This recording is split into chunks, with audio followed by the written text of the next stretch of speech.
Example 1. In R3 എന്ന് വെച്ചാൽ എന്താ 3 ഡയമെൻഷണൽ സ്പേസ് ആണ്. അപ്പോൾ ഇൻ R3യിലെ എലമെൻസിൻ്റെ ഫോം ഇപ്പോൾ R1 ആണെങ്കിൽ ഒരു പോയിൻറ്റ്, R2 ആണെങ്കിൽ A1, A2 എന്നായിരിക്കും എലമെൻസിൻ്റെ ഫോം. R3 ആണെങ്കിൽ triplet A1, A2, A3 3 element ഉള്ളൊരു പെയർ എന്ന് പറയാൻ പറ്റില്ല, 3 എലമെൻറ്റിന് നമ്മൾ ട്രിപ്പിളറ്റ് എന്നാണ് പറയാം. ഓക്കെ, ട്രിപ്പിളറ്റ് എന്ന് പറയും. അപ്പോൾ 3 എലമെൻറ്റ്സ് ഉള്ളൊരു ഫോമാണ് നമുക്ക് എന്തുണ്ടാവുക R3യിൽ ഉണ്ടാവുക. അപ്പോൾ ഇൻ R3 3 സെറ്റ് തന്നിട്ടുണ്ട്. I equal to 1 0 0 3 vectors I equal to 1 0 0, J equal to 0 1 0 and K equal to 0 0 1 are linearly independent. അപ്പോൾ R3 എന്ന് പറയുന്ന സെറ്റിൽ അല്ലെങ്കിൽ വെക്ടർ സ്പേസിൽ ഈ വെക്ടേഴ്സ് എന്താണ് ലീനിയർലി ഇൻഡിപെൻഡൻ്റ് ആണെന്നാണ് എക്സാമ്പിളിൽ പറയുന്നത്. ലീനിയർലി ഇൻഡിപെൻഡൻ്റ് ആണെന്ന് എപ്പോഴാണ് പറയാം?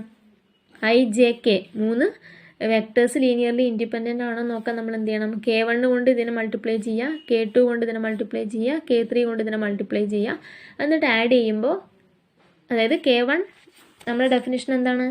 K1 H1 H2 etcetera Hn linearly independent ആണോ നോക്കണമെങ്കിൽ K1 H1 plus K2 H2 plus etcetera Kn Hn equal to 0 എന്ന് കൊടുക്കുക. ഇക്വേഷൻ സോൾവ് ചെയ്യുമ്പോൾ K1 K2 K3 3 0 ആണെങ്കിൽ മാത്രമേ ഇക്വേഷൻ 0 ആവുള്ളൂ എങ്കിൽ നമ്മൾ എന്ത് പറയും? ആ സെറ്റിനെ ലീനിയർലി ഇൻഡിപെൻഡൻ്റ് ആണെന്ന് പറയും. അപ്പോൾ അതിന് വേണ്ടിയിട്ട് നമ്മൾ കൺസിഡർ ചെയ്യേണ്ടത് എന്താണ്? K1 ഇവിടെ H1 H2 H3ക്ക് പകരം I J K ആണ്. അപ്പോൾ K1I plus K2 J plus K3 K equal to 0 എന്ന് കൊടുക്കുക. ഇക്വേഷൻ സോൾവ് ചെയ്യുക. അപ്പോൾ K1 K2 K3ൻ്റെ വാല്യൂസ് എന്തൊക്കെയാണ് വരുന്നത് നോക്കാം. K1 ഇൻറ്റു I എന്ന് പറഞ്ഞാൽ എന്താണ്? 1 0 0 പ്ലസ് K2 ഇൻറ്റു Jക്ക് പകരം 0 1 0 എന്ന് കൊടുക്കുക പ്ലസ് K3 ഇൻറ്റു K എന്താണ്? 0 0 1 ഈക്വൽ ടു 0. അപ്പോൾ ഇവിടെ 0 എന്ന് പറഞ്ഞാൽ എന്താണ്? ഇൻ R3 ആണ്. അപ്പോൾ 0 എന്ന് വെച്ചാൽ 0 0 0 എന്നാണ് മീനിങ്. ഓക്കെ, ഇനി ഇതിനെ എക്സ്പാൻഡ് ചെയ്യുക. അപ്പോൾ എന്ത് വരും? എക്സ്പാൻഡ് ചെയ്യുമ്പോൾ ഫസ്റ്റ് ടേം K1 0 0 പ്ലസ് ഇത് എക്സ്പാൻഡ് ചെയ്യുമ്പോൾ K2 into 0 0 K2 into 1 K2 0 plus 0 0 K3 equal to 0 0 0 എന്ന് വരും അല്ലേ. ഇനി ആ ബ്രാക്കറ്റ് ഒന്ന് ജസ്റ്റ് നോക്കിക്കഴിഞ്ഞാൽ first component K1 plus 0 plus 0 that is K1 equal to ഇതെടുത്ത ഫസ്റ്റ് കമ്പോണൻറ്റ് 0. അപ്പോൾ K1 ഈക്വൽ ടു 0 എന്ന് കിട്ടി. Next 1 0 plus K2 plus 0 0 plus K2 plus 0 എന്താണ്? K2 ഈക്വൽ ടു എന്താ വരുന്നത്? 0. നെക്സ്റ്റ് 1 തേർഡ് കമ്പോണൻറ്റ് ആഡ് ചെയ്യുമ്പോൾ 0 plus K3 that is K3. അപ്പോൾ 0 plus K3 എന്താണ്? K3 equal to എന്താവുന്നത്? 0. അപ്പോൾ K1I plus K2J plus K3K equal to 0 implies K1 equal to 0 K2 equal to 0 K3 equal to 0 എന്ന് കിട്ടി. So നമുക്ക് എന്ത് പറയാം? I J K are linearly independent. Next example in R3 A equal to 1 1 1 B equal to 2 -1 4 and C equal to 5 2 7 are linearly dependent. അപ്പോൾ A B C 3 vectors തന്നിട്ടുണ്ട്. ഇത് R3യിൽ linearly dependent ആണെന്നാണ് നമുക്ക് പറയുന്നത്. അപ്പോൾ ലീനിയർലി ഡിപ്പെൻഡൻ്റ് ആണെന്ന് prove ചെയ്യാൻ നമ്മൾ എന്താ ചെയ്യേണ്ടത്?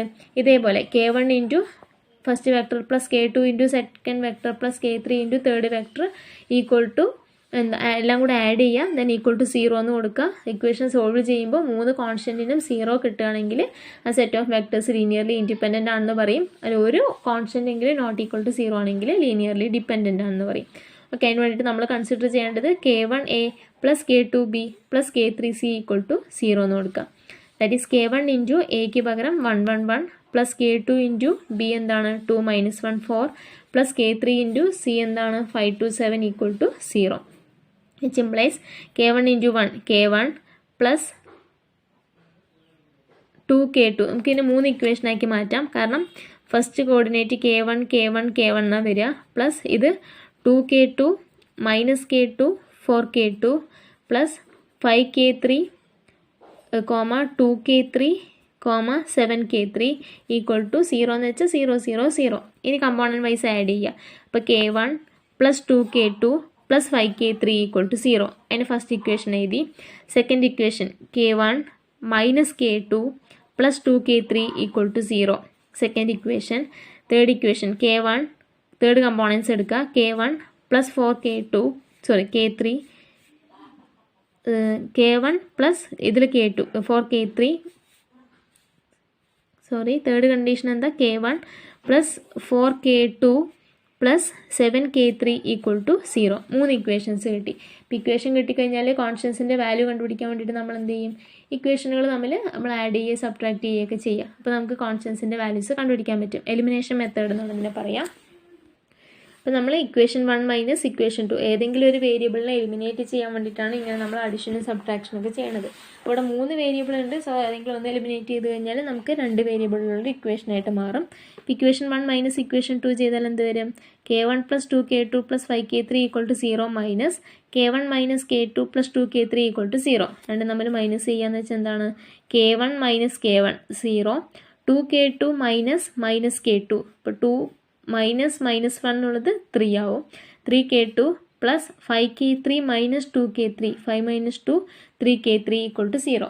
3k2 പ്ലസ് 3k3 0 എന്ന് വെച്ചാൽ 3 കോമൺ ആയിട്ട് എടുക്കാം. അപ്പോൾ 3 into k2 plus k3 equal to 0. 3 അങ്ങോട്ട് പോയി കഴിഞ്ഞാൽ k2 plus k3 0, that is k2 equal to minus k3. അപ്പോൾ ഇതിൽ ഏത് ഇക്വേഷൻ നമ്മൾ അങ്ങോട്ടും ഇങ്ങോട്ടും മൈനസ് ചെയ്താലും നമുക്ക് എന്ത് തന്നെയാണ് വരുന്നത്? ഈ ഇക്വേഷൻ മാത്രമേ കിട്ടുള്ളൂ, k2 equal to minus k3 എന്നുള്ളത്. അതിന് വേണ്ടിയിട്ട് ചെയ്ത് നോക്കിയിട്ടുണ്ട്. 3 മൈനസ് 2 ചെയ്തപ്പോഴും നമുക്ക് എന്താ വന്നത് equation? k2 equal to minus k3. ഇനി ഇതെല്ലാം നിങ്ങൾ 3 മൈനസ് 1 ആണ് ചെയ്യുന്നതെങ്കിൽ, അല്ലെങ്കിൽ 1 മൈനസ് 3, 1 മൈനസ് 2 ഒക്കെ ചെയ്യുമ്പോഴും നമുക്ക് എന്താ വരുള്ളൂ? k2 equal to minus k3 എന്നുള്ളൊരു കണ്ടീഷൻ മാത്രമേ നമുക്ക് കിട്ടുള്ളൂ. അപ്പോൾ k2 equal to minus k3 എന്നുള്ളത് ഇതിലേതെങ്കിലും ഒരു ഇക്വേഷനിൽ സബ്സ്റ്റിറ്റ്യൂട്ട് ചെയ്യുക. ഞാനിവിടെ കൊടുത്തത് ഇക്വേഷൻ നമ്പർ 1ലാണ്. ഇക്വേഷൻ നമ്പർ 1ൽ k2 ഈക്വൾ ടു k2ന് പകരം മൈനസ് k3 എന്ന് കൊടുക്കാം. അപ്പോൾ ഇക്വേഷൻ എന്തായിട്ട് മാറും? k1 k2ന് പകരം മൈനസ് k3 ആണ്. അപ്പോൾ k1 minus 2k3 plus 5k3 equal to 0. That is k1 minus 2 plus 5 എന്താണ്? Plus 3k3. അപ്പോൾ k1 പ്ലസ് 3k3 0 എന്ന് കിട്ടി. That is k1 equal to ഇത് അങ്ങോട്ട് പോകുമ്പോൾ മൈനസ് 3k3. അപ്പോൾ നമുക്ക് k1ൻ്റെ വാല്യൂ മൈനസ് 3k3 ആണെന്നും k2ൻ്റെ വാല്യൂ മൈനസ് k3 ആണെന്നും കിട്ടിയിട്ടുണ്ട്. ഇപ്പോൾ k1 k3നെ ഡിപ്പെൻഡ് ചെയ്യുന്നുണ്ട്, k2 k3നെ ഡിപ്പെൻഡ് ചെയ്യുന്നുണ്ട്. അപ്പോൾ നമ്മളിതിൽ ഏതെങ്കിലും ഒരു കോൺസ്റ്റൻറ്റിന് നമ്മളൊരു വാല്യൂ കൊടുക്കാം. ഇപ്പോൾ k2 ഈക്വൾ ടു 1 എന്ന് കൊടുത്തു കഴിഞ്ഞാൽ k3 എന്താവും?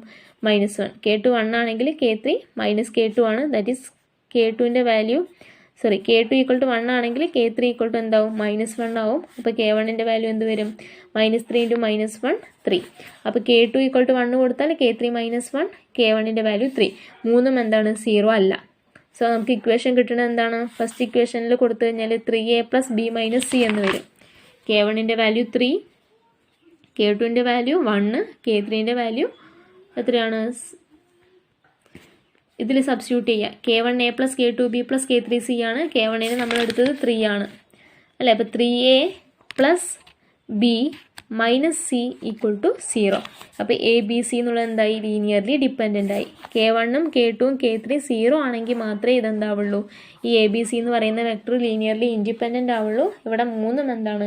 നോൺ സീറോ ആണ്. ഏതെങ്കിലും ഒന്ന് നോൺ സീറോ ആണെങ്കിൽ തന്നെ ലീനിയർലി ഡിപ്പെൻഡൻ്റ് ആണ്. ഇവിടെ k1ഉം k2ഉം k3ഉം എന്താണ്? നോട്ട് ഈക്വൾ ടു 0 ആണ്. So A B C R linearly dependent. ഇതേപോലെ നിങ്ങൾ ലീനിയർലി ഡിപ്പെൻഡൻ്റ് ആണോ എന്ന് ചെക്ക് ചെയ്യാനുള്ള ക്വസ്റ്റ്യൻ ആണ് അവിടെ കൊടുത്തിട്ടുള്ളത്. ഫസ്റ്റ് ക്വസ്റ്റ്യനിൽ എന്താണ്? R3 ആണ്. കാരണം 1 2 3 3 എലമെൻ്റ് ഉണ്ട് അല്ലേ? അപ്പോൾ R3യിലാണ്, ഇതും അതുപോലെ തന്നെ R3യിലാണ്. അപ്പോൾ ഇവിടെ നിങ്ങൾ 2 കോൺസ്റ്റന്റ് സെറ്റിൽ എത്ര എലമെൻ്റ് ഉണ്ട്? 2 എലമെൻറ്റേ ഉള്ളൂ. അപ്പോൾ k1 into first element plus k2 into second element equal to 0 എന്ന് കൊടുക്കുക. k1ൻ്റെയും k2ൻ്റെയും വാല്യൂ എന്താണെന്ന് നോക്കാം. ഇവിടെ ലീനിയർലി ഡിപ്പെൻഡൻ്റ് എന്നാണ് പറഞ്ഞത്. അപ്പോൾ k1 not equal to 0, k2 not equal to 0 എന്ന് കിട്ടണം. ഈ ക്വസ്റ്റ്യനിൽ ലീനിയർലി ഇൻഡിപെൻഡൻ്റ് എന്നാണ് പറയുന്നത്. അപ്പോൾ 4 വേരിയബിൾ ഉണ്ട്. So k1 k2 k3 k4 4 constants എടുക്കണം. ദെൻ മൾട്ടിപ്ലൈ ചെയ്തിട്ട് ഈക്വൾ ടു 0 എന്ന് കൊടുക്കുക. 4 എണ്ണത്തിൻ്റെയും വാല്യൂ ഈക്വൾ ടു 0 എന്ന് കിട്ടണം. k1 0, k2 0, k3 0, k4 equal to 0 എന്ന് കണ്ടുപിടിക്കണം. ഷോ ദാറ്റ് എന്നാണ് പറഞ്ഞിട്ടുള്ളത്. സോ ഹോംവർക്ക് ചെയ്ത് നോക്കാം.